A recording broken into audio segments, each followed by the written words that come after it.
Convening this morning's hearing, today is February, for the House Committee on Culture, Arts, and International Affairs. Today is February 7th, 2024, here in room 309. Time is 10 o'clock a.m. First up, we'll be hearing a number of bills. We're going to take the first bill and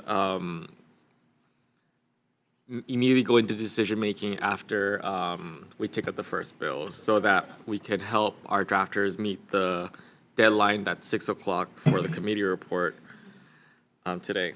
So first up, we have House Bill 2747 relating to creative media. First up, we have creative industries with comments in person. Aloha, good morning, Chair and members of the committee. Georgia Skinner, head of Creative Industries Division. So I'm happy to be here today. Thank you for the measure. We do have our written testimony before you. Just pointing out a couple of things. That we work closely with State Foundation on many things we have over the years. We understand that this measure is proposing a grant program within the State Foundation for Creative Media, knowing that we do have, and just calling your attention to the statute of 201-113, a Hawaii Film and Creative Industries Development Fund, which aligns with the purposes of what is currently in the bill. So I think working together with the State Foundation and members of the committee and the community to understand what the intent of this fund would be so that we have perhaps a progression of smaller projects coming in grants and the larger, more seasoned projects from $10,000 to $30,000 per project that we would award. Those would be a way to integrate a pipeline of development for our local creative and filmmakers and also other IP. So just wanted to be clear that there is an existing fund. There has never been an appropriation for the fund, and the monies that we have in there now, close to $1 million, are going to be dispersed annually, about $350,000 per year. The first call for submissions will be at the end of this month. Okay, thank you. Next up, we have State Foundation on Culture and the Arts. Good morning, Chair, members of the committee. Karen Ewald, the Executive Director for the State Foundation on Culture and the Arts. And I just want to say we stand on our written testimony with comments, and I'm happy to answer questions. Thank you. Next up, we have SAG-AFTRA Hawaii Local.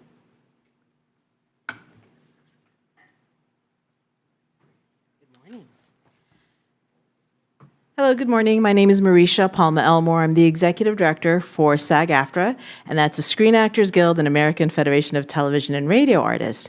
We applaud this committee. Thank you so much for hearing this bill. Thank you for always supporting the arts and artistic endeavors, and especially with this bill, thank you for supporting the notion of homegrown intellectual property from Hawaii, made by folks in Hawaii. So we stand on our written testimony and support, and I'm available for questions. Thank you so much. Thank you. Next up, we have IATSE 665.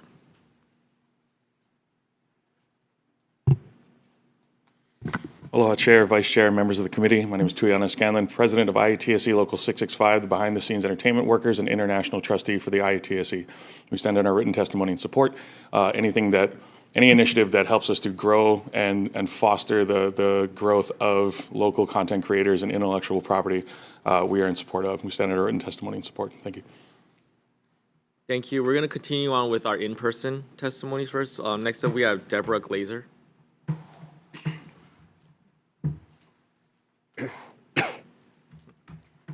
Aloha mai kakou. My name is Deborah Glazer. Thank you for the opportunity to testify in support of HB 2747 relating to creative media. I'm an independent filmmaker, producer, writer. I'm also a SAG-AFTRA actor living on Oahu. This bill supports careers in the creative industries and encourages Hawaii-grown intellectual property. Speaking specifically to how it affects people like me, the immediate effect will provide opportunities for the creative workforce, some of whom are also independent filmmakers, to to fund their projects. Securing funding is often one of the most difficult aspects of filmmaking, and oftentimes it's the difference between making or breaking the telling of an amazing story.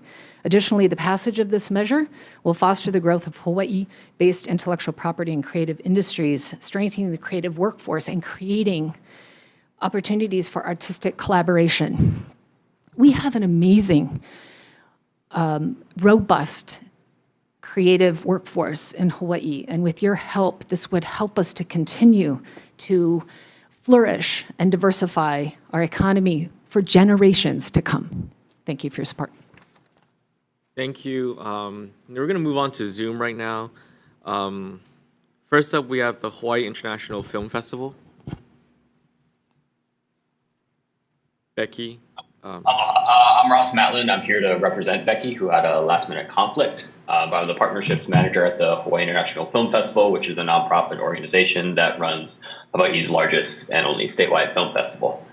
So as an organization, this HIP fundamentally supports any capital investment into our creative community, especially those that will promote film projects from Hawaii residents and employ local crews. We do have some comments with how the bill is written, specifically in kind of the vague relationship with the Department of Business and Economic Development and Tourism, which has an existing fund for these projects. So we would just our comment would be to clarify that this would be a new fund and how it would work with that fund, or in that it wouldn't compete with or overtake it.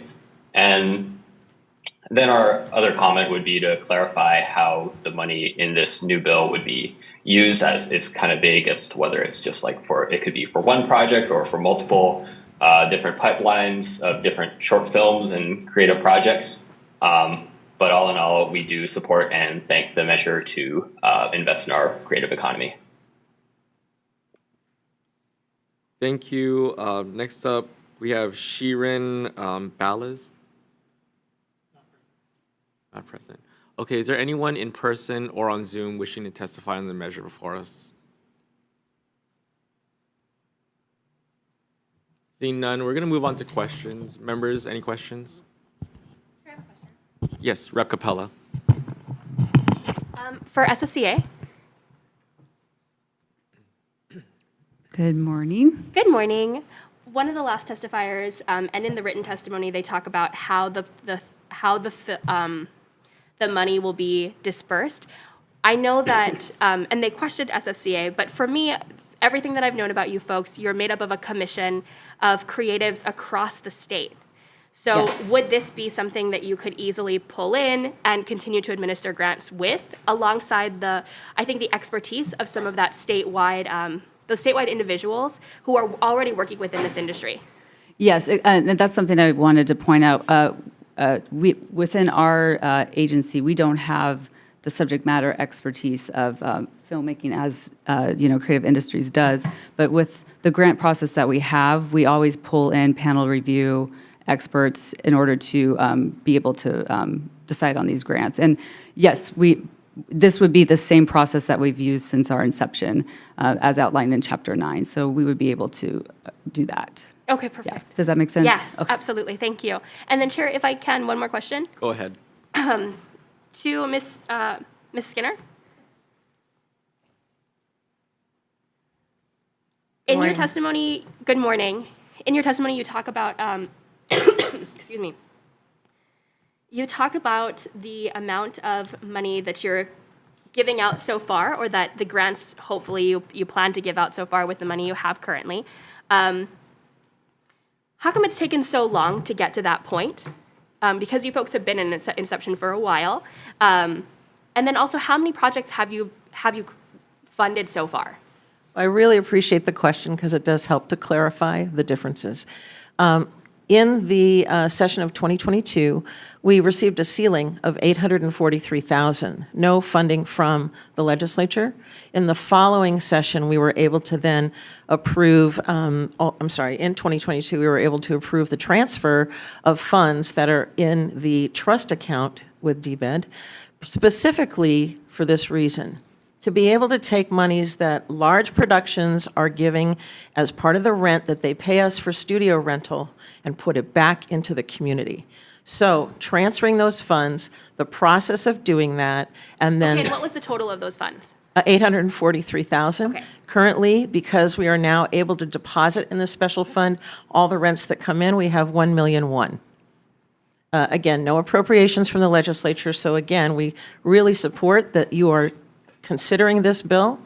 We just asked for consideration also for our fund, which does have subject matter experts, which is part of a very strategic DBED overview in building the local industry. So to date, we have not issued any funds. We are doing a call for submissions at the end of February. We do realize that this has caused some concern with some of our filmmakers, but I can tell you that we spend significant amounts for Creative Lab Hawaii, which is a development program in workforce specifically for creative IP. And whether it's the screenwriting programs, others that have been in it, like some in this room, I feel that that's an important component. You have to build all parts of it and give them the ability to navigate how they protect their IP, which was mentioned by Marisha as well. So people on the committee that are reviewing are subject matter experts, and I will not be a voting member of that committee because we want it to be separate. Okay, so to date, you haven't dispersed any funding at all to That is any- correct, because we didn't receive any funding specifically from the legislature, but we had funds available to put in. And how did you come up with the, I guess, the process in which you'll disperse these funds? Was it you as an individual, or was No. it a group of individuals? No, input from filmmakers in the community, and also those who already, organizations like Pacific Islanders in communications, and looking at their process as well. I think that what we know the community needs is funding for small projects, and perhaps those that are under 10,000 could be something that are the grants. But in our case, I have a long history of being in the production industry, and my commitment to raise up the local community and be able to have them compete on a world scale by protecting their IP and investing in them. This is not a grant program, it's an investment and seed capital, just like you would do in a tech fund. So it's Okay. showing that the state is. You're mentioning a lot about investing in the industry, and I think that may be your intention. However, it has been brought up to certain members of the committee that you've actually told creatives not to testify in support of this bill. So if it really is about investment in the industry itself, then I think that that's something that you really need to focus on. I don't believe because that I we can't made make a that statement, decision. but thank you for the comment. Okay, well, we can't make a decision if a director in this industry is saying something like that to other individuals who would be benefiting from this kind of funding. Thank you. Thank you, Chair. Thank you. Ms. Ewald, please. Members, any other questions before me? Okay. You mentioned that you're going to get expertise if we create this fund, so you know where to disperse them. Where do you feel these expertise from? Will you be working with the creative industries? I would definitely be working with creative industries on that. I guess, as for an example, if we're granting in performing arts category or in culture grants category, we bring people from those communities to form the panel. So I would definitely be calling upon creative industries for those kinds of our grants, community grants or coordinator would do that, if that makes sense. Okay, yeah, it does. Yeah. Thank you. Ms. Skinner, please. There's a lot of truth in what Rep. Capella just said. And it has brought a lot of great concerns to myself, as well as other members, not just in the House, but in the Senate, that none of this money is being dispersed. You said that this fund was created in 2022. What were you doing between 2022 and now that no funds has been given out? Right. So there's an internal process to move the funds from a trust account into a special fund. We had limited staffing in our division, but also in our administrative services office. They're the ones that handle those transactions. That's not an excuse. I think that the issue for all of us is that it never moved out fast enough, and I take responsibility for that. Then if there's limited staffing, would you be okay with us repealing this fund and moving this special fund over to the SFCA then? No, Why not? because we have full staffing now. Okay, but they also have full staffing. They've had full staffing for many years. HTA has full staffing. They were able to get out money very quickly. I'm pretty sure everyone else faces the same problem. It just seems to be an issue with your department, though. And that makes me really concerned whether or not we can basically entrust this department to move quickly on these funds. I don't know how what you can say up there that would change our mind right now. Well, I appreciate that, and if your minds have been made up in that regard, I would like to take this back to our director and get back to you on that. I understand you need to move to decision-making today. This fund was originated because of the reasons it took me 6 years to get it through the legislature. So I understand the concerns about performance. I've done my very best. The hangups were in the transfer of the funds. And I couldn't really do much about that, but I am the person that is the head of this division. If you feel that it needs to be moved, perhaps that is something that we could agree with. All right, thank you. No further question. Members, any other questions? If not, we're going to move into decision-making for a short little recess. Thank you.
Reconvening the Committee on Culture, Arts, and International Affairs, the 10 o'clock a.m. agenda here in conference room 309 for today, February 7th.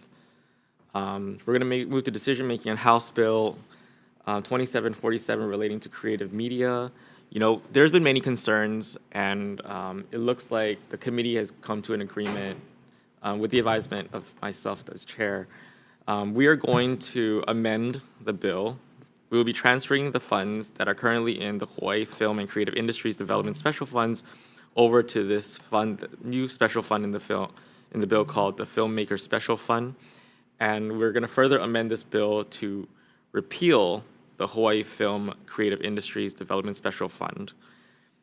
We're also going to defect the date to the year 3000. Members' discussion or questions? Seeing none, Vice Chair for the vote. Okay, taking the vote for Vice Chair Martinez was excused. Members voting on House Bill 2747, the chair's recommendation is to pass with amendments. Chair votes aye. Again, Vice Chair Martinez is excused. Rep. Garrett votes aye. Representative Capella? Aye. Representative Matayoshi?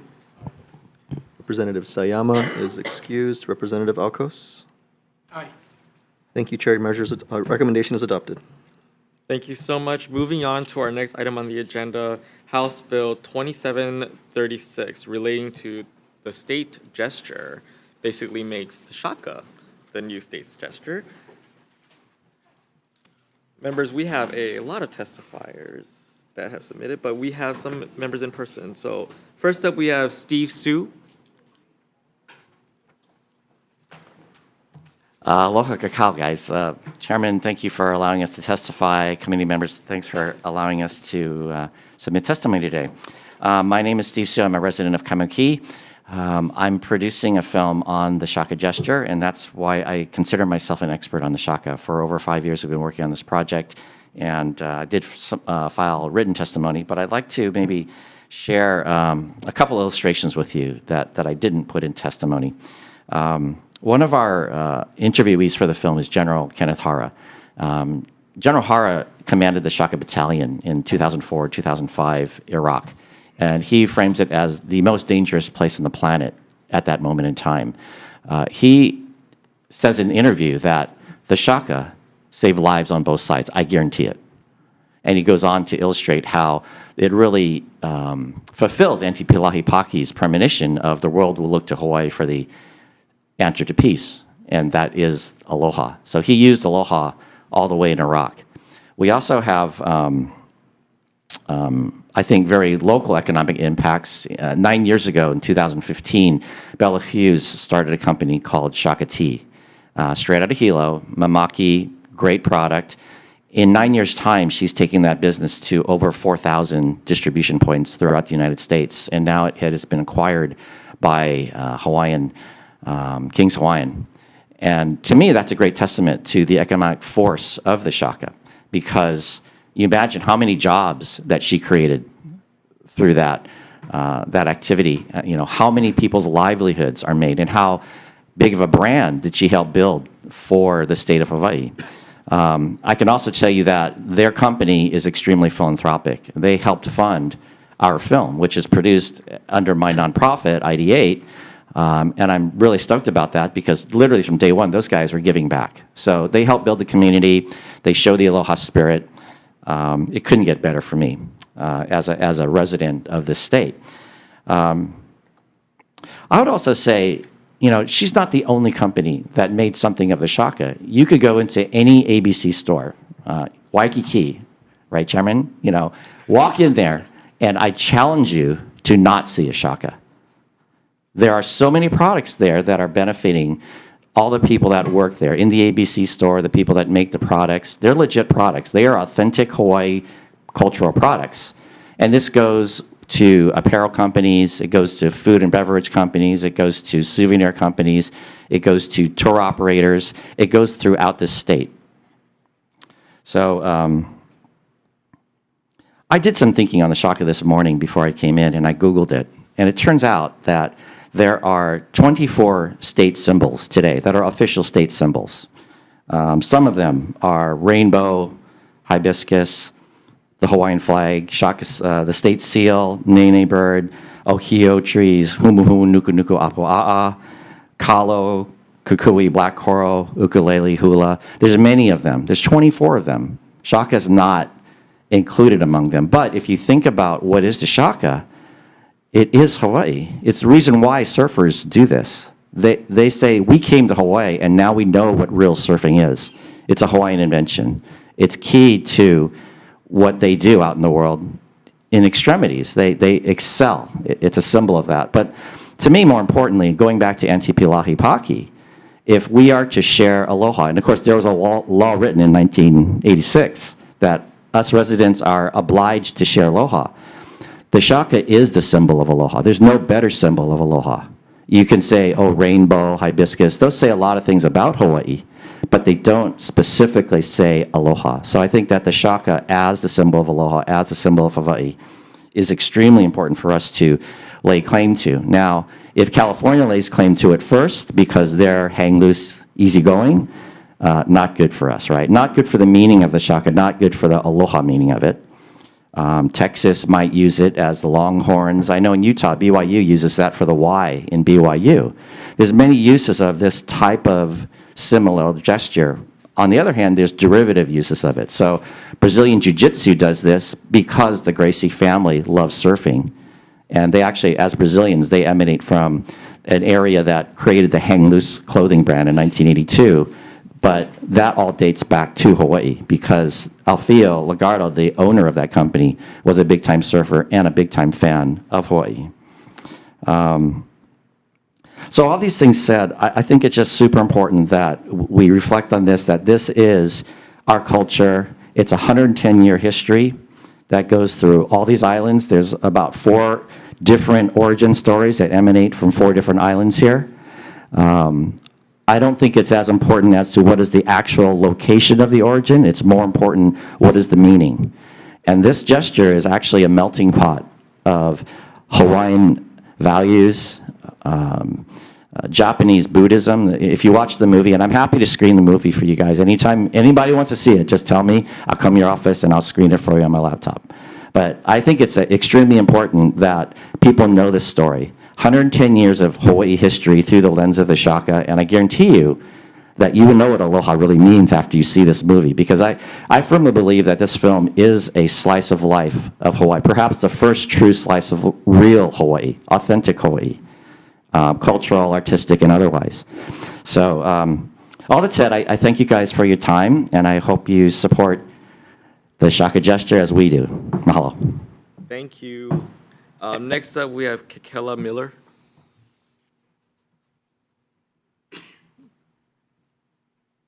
Thank you.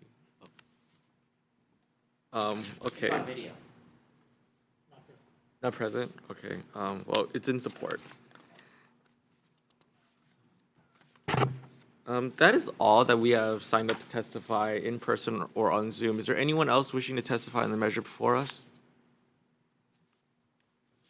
Just state your name and whether you support the bill or not. Good morning. Christian Whitney, also a member of the board of ID8. Thank you for this time. I support this measure fully, and I appreciate the opportunity. Thank you so much. Anyone else wishing to testify on the measure before us? Seeing none, members, any questions? Seeing none, thank you so much. We're going to move on to our next item on the agenda, House Bill 1861 relating to number plates. We don't have anyone signed up to testify in person or on Zoom. Is there anyone wishing to testify on the measure before us? Yes, please come up, state your name and your position on the bill. Good morning, Chair and members of the committee. William Trujillo, I'm with the City and County of Honolulu, Motor Vehicle Licensing and Permitting. I apologize, our testimony didn't make it in time for ahead of time. Just a quick summary of our testimony. Every license plate is required by law to have the word Hawaii along the top center of the license plate. Unfortunately, the statute does not spell Hawaii with an okina. This bill will ensure that the word is spelled correctly, Hawaii. This bill will also allow the word Hawaii and the phrase Aloha State to be in either upper or lower case to increase design options for future license plate. 2 years ago, the legislature passed Act 170, which requires Hawaiian diacritical markings in Hawaiian names and words in official state and county letterhead. We support further expansion of the use of Hawaiian diacritical marks in other aspects of government, including our state license plate. Thank you. We'll be here for any questions. Thank you. Is there anyone else wishing to testify on the measure before us? Seeing none, members, any questions? I have a question for the City and County of Honolulu. So, it's easy to ship a car to the continental United States. And if us doing this by changing the name of our license plate, do you foresee any problems running in with a law enforcement officer were to stop an individual that is driving with a Hawaii license plate that they may not recognize simply because of the Okina? We do not believe so. We've talked to AMVA, which is the national standard for, which maintains the national standard for license plates. And again, this bill is strictly for the Hawaii on the top and the Aloha State on the bottom. It's not for the characters of the license plate themselves. It's strictly for Hawaii to have the Okina and the Aloha State to be, and either one to have be capital or minor, not the actual characters of the license plate. But we don't believe so. We've spoken to AMVA, and they don't have any concerns with it. Okay. Thank you then. Okay, thank you. Any other questions, members? All right, seeing none, we're going to move on to our next item on the agenda, the special number plates. This is Malama Pu'uloa. First up, we have Anthony Chance on Zoom.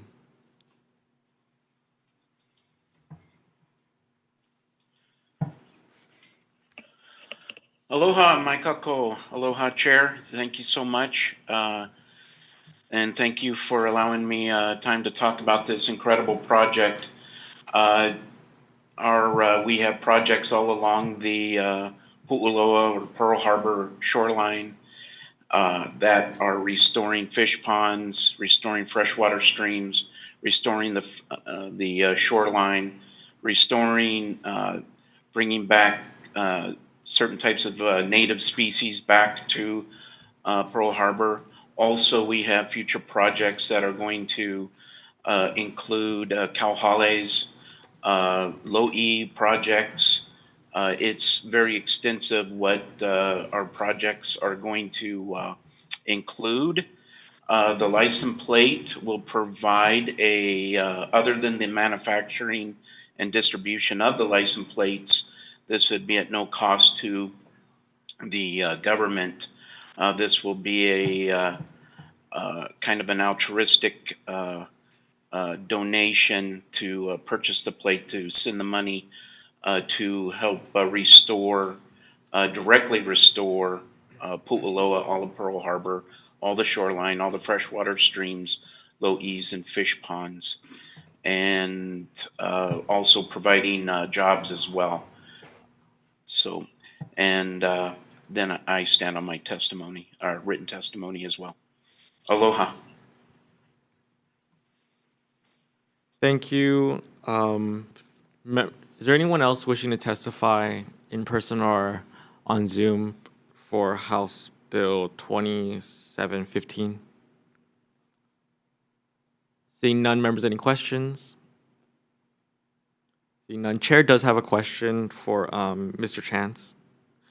I checked with the DCCA, and it looks like Malama Pu'uloa was dissolved in 2023, and the new registered is Hu'ohonua, which is your organization.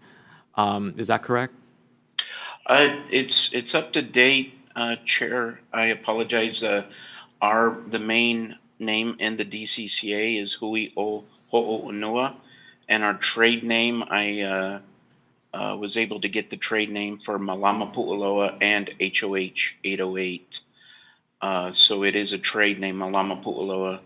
So whenever we do business as Malama Pu'uloa, it's noted as such.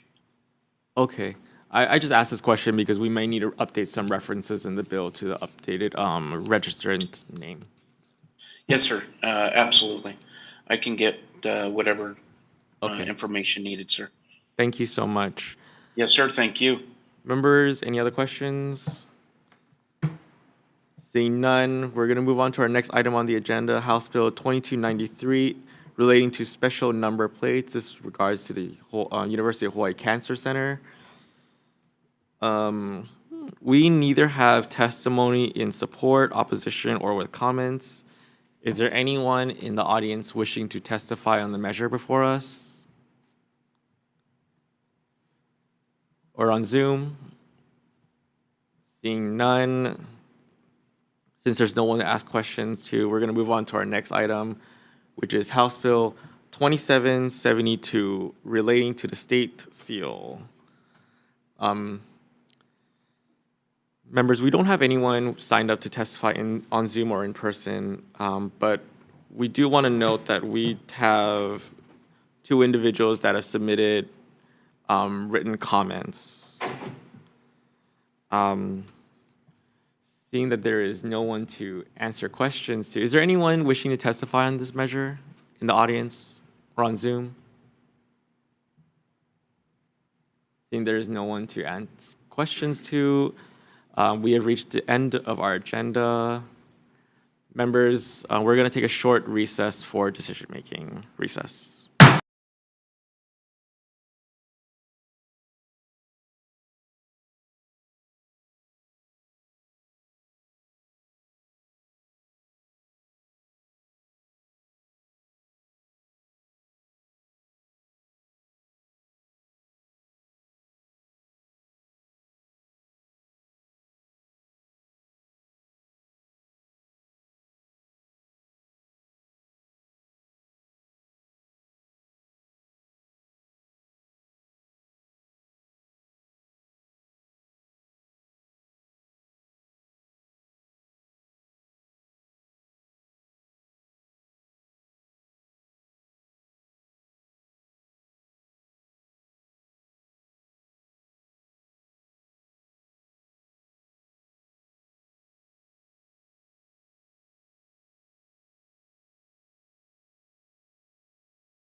Thank you so much. Reconvening the House Committee on Culture, Arts, and International Affairs for the purposes of making a decision on the 10 o'clock a.m. agenda for today, February 7th, here in Conference Room 309.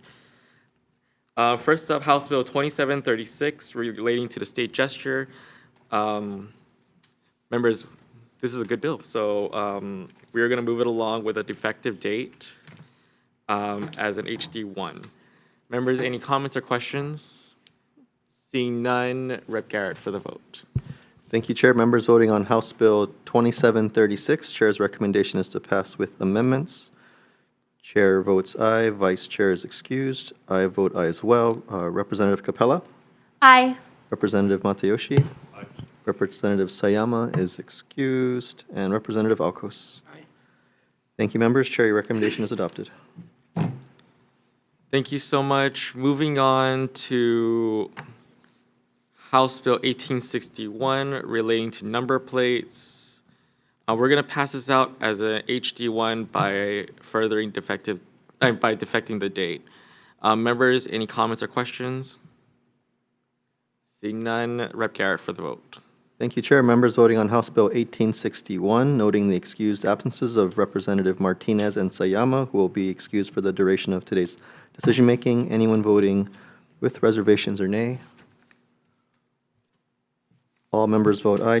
Chair, your recommendation is adopted. Thank you. Next up, we have House Bill 2715 relating to special number plates. We're going to pass this out as an HD1. We're going to amend the measure to include the name of the current registrant under DCCA for Malama Pu'oloa to Hui o Ho Onua. And we're going to defect the date as well. Members, any questions or comments? Seeing none, Vice Chair for the vote. Thank you, Chair. Members voting on House Bill 2715, Chair's recommendation is to pass with amendments. Anyone voting with reservations or nay? Seeing none, Chair, all members vote aye. Your recommendation is adopted. Thank you. Next up, we have House Bill 2293. Unfortunately, we have not received any testimony in support or opposition or with comments. And because we have not submitted testimony, we've not heard any testimony on the bill, we will be deferring this bill for the time being. Next up, we have House Bill 2772 relating to the state seal. Chair's recommendation is to defect the date and year. So, members, any questions or comments? Seeing none, Vice Chair for the vote. Thank you, Chair. Members voting on House Bill 2772, Chair's recommendation is to pass with amendments. Anyone voting with reservations or nay? Seeing none, all members vote aye. Chair, your recommendation is adopted. Thank you, members. This hearing is adjourned.